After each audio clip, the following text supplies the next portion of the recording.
Western Kansas Territory, 1868. A woman heats a skinning knife in the cook fire until the blade glows orange. Her husband's arm is on the table. Rattlesnake bite, 2 hours old. No doctor for 40 miles. She presses the blade to the wound. He does not scream. These are 12 frontier remedies that actually worked. Most of them saved more lives than the first generation of trained doctors ever did. Every one of them has been forgotten. Now, before we dive in, tap that subscribe button. You will not want to miss what is coming next. When the patent medicine wagons rolled west in the 1870s and 80s, they did not bring better remedies. They brought marketing. Bottles of colored alcohol with hand-lettered labels promising miracle cures. The old ways could not compete with a man in a top hat on a painted wagon. The pharmaceutical industry did not replace frontier medicine because it was better. It replaced it because it was sellable. The knowledge that could not be bottled was the first to disappear. Number 12. Cauterization with a heated blade. When a wound would not stop bleeding, or when a snake bite needed to be sealed before infection set in, pioneers heated a knife blade in the fire and pressed it directly against the open flesh. A Bowie knife or a Green River skinning blade laid across the coals of a cook fire. The steel turning from black to cherry red, then the hiss when it touched wet skin, the smell not unlike branding a calf. Cowboys on cattle drives carried no medical kits. They always carried a knife and always had a fire. The tool was already in their hand. Cauterization sealed blood vessels on contact. It burned the tissue shut. No sutures, no clamps, just carbon and heat in a steady hand. She did not flinch because there was no one else to do it. The nearest doctor was 2 days by horse. Hesitation was the only thing that could kill him faster than the wound. That knife was the emergency room, but the frontier also had a pharmacy, and it was growing under every boot heel on the trail. Number 11. The plantain leaf spit poultice. Pioneers and Native Americans alike chewed the leaves of the common broadleaf plantain weed into a green paste and pressed it directly onto wounds, bites, and stings. Not the banana, the low, flat weed that grows in every trampled path and wagon rut in North America. They called it white man's footprint because it spread wherever Europeans settled. The leaf chewed until it turned to a warm green mash, pressed onto a gash, a bee sting, or a snake bite. The plant is rich in mucilage and tannins and a compound called allantoin. Allantoin promotes the rapid regeneration of healthy skin. It drew out infection and sealed the wound at the same time. It grew in every campsite, every yard, every trail. The most powerful medicine on the frontier grew in the dirt under a child's bare feet. Nobody sold it. Nobody packaged it. It just waited there for the hand that knew what it was. That hand usually belonged to a mother. A chewed leaf could close a cut. But what did you do when the wound was deep and the blood would not stop? The answer was waiting in the darkest corner of the barn. Number 10. Cobweb bandages. Pioneers gathered spider webs from barns and attics, balled them up, and pressed them directly into bleeding wounds. The bleeding stopped. A man with a deep axe cut would send a child to the barn for webs, handfuls of it, pulled from the corners where the dust was thickest. The webs balled together like raw cotton, pressed into the wound and held firm with a rag. The physical structure of the silk mesh traps red blood cells to mechanically accelerate clotting, while trace compounds historically found on the webs may offer mild antimicrobial properties. The web hardened over the wound like a second skin. No stinging, no burning, just a quiet seal that held while the body did its work underneath. A spider web from a barn rafter. That was the frontier bandage. It cost nothing. It worked. And every grandmother in Appalachia knew exactly which corner of the barn to send you to. Cobwebs stopped the bleeding. But if a bullet was still in the wound, they needed something stronger, something that burned. Number 9. The whiskey flush. Whiskey was poured directly into open wounds to clean them. It was also given internally as the only available anesthetic before surgery or bone setting. A bottle of old Overholt rye, 30 cents at the general store. The cork pulled with the teeth, poured directly into a gunshot wound or a deep laceration. The alcohol burning through raw tissue like fire through paper. The man biting down on a leather strap. A second pour. Then a long drink from the same bottle for the pain. Frontier doctors, the few who existed, carried whiskey the way modern surgeons carry anesthesia. Not as a luxury, but as a necessity. It was not recreation. It was the only mercy available west of the Missouri River. Whiskey cleaned a wound. But on the frontier, there was a liquid they trusted even more. One that came not from a still, but from a pine tree, and it burned twice as hard. Number 8. Turpentine poured on wounds. Spirits of turpentine, distilled from pine resin, were poured directly onto cuts, scrapes, and open wounds. It was one of the most widely used medicines on the American frontier. Clear liquid with the sharp smell of pine forests, concentrated into a single bottle, poured onto a rag, and pressed against the wound. The sting was immediate and ferocious, eyes watering, jaw clenched. Historians called turpentine the king of frontier medicines. 10 cents a bottle at the general store. Every homestead had one sitting on the shelf beside the kerosene lamp. The same active compounds are still found in chest rubs sold in pharmacies today. The same tree that gave them fence posts and firewood also gave them medicine. The pine forest was the frontier pharmacy, and it charged nothing for the visit. Turpentine came from a tree, but the next remedy came from something you would never think to put on a wound, unless you had already watched it save a life. Number 7. Sugar packed directly into wounds. Pioneers packed granulated sugar or raw honey directly into deep wounds. It fought infection, drew out pus, and promoted healing from the inside out. White cane sugar came from the sack in the kitchen, packed by hand into a deep laceration or a puncture wound, then covered with a clean cloth and left alone. Sugar is hygroscopic. It pulls moisture out of everything it touches, including bacteria. The bacteria dehydrate and die without creating resistance. Wild honey from a bee tree worked the same way, sometimes better. Sugar has been documented as a wound treatment dating back to 1679. A 5-cent scoop of sugar did what a $12 tube of antibiotic ointment does now, and it did it without a prescription. The same sugar that sweetened her coffee on a cold morning saved her husband's hand after an axe slipped in November.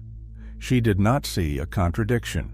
She saw a kitchen that provided everything she needed.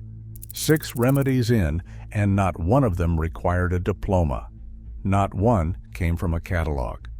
Pine resin, sugar, spider webs, a weed from the wagon rut. These people did not separate survival from daily life the way we do now. Every tool was a medical tool. Every shelf was a pharmacy shelf.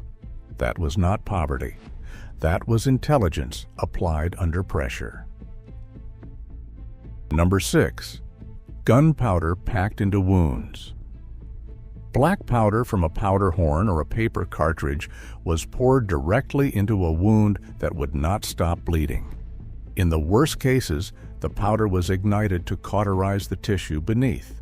Saltpeter, charcoal, and sulfur mixed with blood inside an open wound. In the most desperate situations, a match was touched to the powder. A bright flash, the smell of sulfur and singed flesh.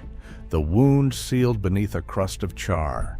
Civil War field surgeons used this method when they had nothing else. Frontier ranchers used it because there was never anything else. A man carried his powder horn on his belt every day of his adult life. It loaded his rifle. It started his fire. And when the day went wrong, it kept him from bleeding to death on the ground. He carried the powder to defend his family. And when the fight was over, the same powder kept him alive long enough to ride home. The weapon and the medicine were the same thing. Gunpowder could stop you from bleeding out, but if a rattlesnake bit you on the trail, miles from camp, you needed something you could find by the creek, brew in a tin cup, and drink before your arm went numb. Number 5. Willow bark tea for pain. Pioneers stripped bark from willow trees growing along creek banks, boiled it in water, and drank the bitter tea to relieve pain, reduce fever, and ease inflammation. White willow or black willow. The inner bark peeled in long strips with a knife, boiled in a tin cup over an open fire. The taste was woody and harsh enough to make a child gag, but within the hour, the fever dropped and the pain eased. The secret was a compound called salicin, locked inside the bark. Salicin is the raw, unrefined prototype of what would eventually become aspirin. In 1853, a German chemist named Charles Frederick Gerhardt first synthesized the compound. In 1899, Bayer gave it the name aspirin and began selling it worldwide. Today, Bayer makes billions from that single molecule every year, a willow tree by the creek. That was the Frontier Pain Clinic, the same ingredient that a corporation would eventually patent and sell to the world grew wild on the bank of every stream in America. The pioneer just had to know which tree to strip. Willow bark handled the pain, but what about the venom? When a rattler struck, the clock started running. And the next remedy was the first thing a man reached for when he felt the fangs go in. Number 4. The tobacco poultice for snake bites. A man bitten by a rattlesnake would chew a wad of tobacco and press the wet mass directly onto the fang marks. If he was too weak, someone else chewed it for him.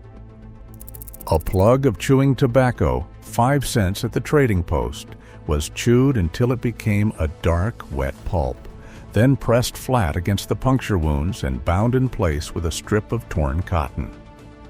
The nicotine and alkaloids in the tobacco acted as a mild analgesic on the tissue. The dressing was changed every 20 minutes. The bitter smell of wet tobacco mixed with the sweet metallic smell of the wound. Trail hands carried tobacco in their shirt pocket, the way a modern hiker carries a first aid kit, and they used it for both purposes. On most days, a 5-cent plug of tobacco was a habit. On the wrong day, it was the only thing between a man and a shallow grave on the open prairie. The tobacco was the first line of defense, but what came next was something so old, so elemental, and so deeply trusted that families guarded it for generations. Number 3. The pine resin wound seal. Pioneers collected the sticky amber resin that bled from cut or damaged pine trees and spread it directly over open cuts and gashes as a natural wound seal. Thick as cold honey, it was scraped from a wounded pine trunk with a knife blade, softened near a fire until it was workable, and then spread across a cut like a thick varnish. It hardened into a waterproof seal within minutes. There was the sharp, clean smell of pine, the same smell that still hangs in a lumber yard on a summer afternoon. It kept dirt out. It kept the wound moist underneath. It fought infection with natural terpenes. Much of this knowledge came directly from indigenous healers who had centuries of experience with the regional plants. The settlers learned it by watching. The knowledge passed hand to hand and never made it into a medical textbook. A pine tree did not need a label or a factory. It bled its own medicine when it was cut, and it taught a man how to seal his own wounds at the same time. Pine resin sealed a wound shut, but if a rattlesnake buried its fangs in your calf on the open trail, sealing the wound was the last thing you wanted to do. You needed to get the venom out, and the method they used will make your stomach turn. Number 2. The cut and suck method for snake bites. A companion or the victim himself would slice a shallow cross over the fang punctures with a knife and attempt to suck the venom from the wound, spitting the blood onto the ground between pulls. A pocket knife wiped on a trouser leg. 2 quick cuts across the bite, forming a cross. Then the mouth placed directly over the wound. Suction applied hard. Spit. Again. 5 minutes. 10 minutes. The metallic taste of another man's blood in the back of your throat. This belief was passed from father to son, printed in frontier almanacs, taught in United States Army field manuals through 2 world wars. Modern medical science has definitively proven that the cut and suck method is dangerously ineffective because it destroys local tissue and introduces harmful mouth bacteria into the bloodstream. But on the trail in the late 19th century, it was one of the most widely trusted techniques available. There was only the man kneeling next to you, willing to try. It required something no modern snake bite kit will ever replicate. A man willing to put his mouth on your wound. A friend willing to taste your blood to keep you alive. The remedy was not the knife. The remedy was the bond between 2 people who had no one else. There is something worth saying about these remedies. Nearly every one of them required one person to help another. The wife heated the blade. The friend sucked the wound. The child gathered cobwebs from the barn. The mother chewed the plantain leaf. Nobody healed alone on the frontier. Medicine was not an industry. It was an act performed between people who needed each other. That was not a limitation. That was the design. Number 1. The Madstone. A madstone was a small, dark, calcified mass found in the stomach or intestines of a white-tailed deer. Families pressed it against snake bites and rabid animal bites, believing it drew the venom or poison from the body. A bezoar. Dark brown, no bigger than a man's thumb. A stone taken from a white or spotted deer was believed to be the highest grade. First, it was soaked in warm milk until it softened, then pressed directly against the bite. The stone adhered to the skin. It stuck and could not be pulled free. It stayed in place until it fell off on its own. Then it was soaked again in warm milk. Observers described the milk turning green as the stone supposedly released what it had drawn from the wound. The stone was applied again and again until it would no longer stick. Families who owned a genuine madstone held enormous influence in their communities. People traveled days on horseback to reach them. A good madstone was worth more than a horse. Some were handed down through 4 and 5 generations. In 1857, Abraham Lincoln traveled to Terre Haute, Indiana, seeking a historic madstone for his young son, Robert, who had been bitten by a dog suspected of carrying rabies. Science cannot confirm a single cure. The stone likely adhered through simple suction against moist, swollen skin and fell away when the swelling subsided. But the families who owned these stones were treated like the only hospital for 200 miles. Because they were. A stone from a deer's stomach, soaked in warm milk, pressed to a wound by a neighbor's steady hand. It should not have meant anything, but a man rode 70 miles on horseback with a swelling arm to reach the family that owned one. And when the stone was pressed to his skin and it held, he wept. Not because the poison was leaving, because someone was trying to save him. 12 remedies. Not one of them needed a prescription, a waiting room, or an insurance card. They needed only a knife, a pine tree, a spider web, and the person standing next to you. These people were not behind us, but ahead of us, solving problems we now pay thousands of dollars to solve with nothing but what the land provided and what their neighbors were willing to give. The knowledge never died. It just waited. If you want more forgotten wisdom from the generations who came before us, the next video is waiting for you right now.